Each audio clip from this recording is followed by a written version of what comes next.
Adding suppliers in Ecwid allows you to manage product sourcing effectively, especially for dropshipping or multi-vendor stores. Here's how to add suppliers. Log into your Ecwid account. Go to Ecwid and sign in with your credentials.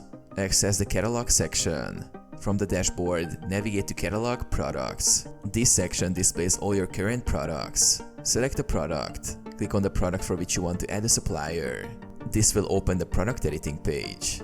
Add supplier information. Scroll down to the supplier section. Here, you can input details about your supplier, such as their name, contact information, and any specific terms related to sourcing. Save supplier details. After entering the relevant supplier information, click Save to apply the changes to your product listing.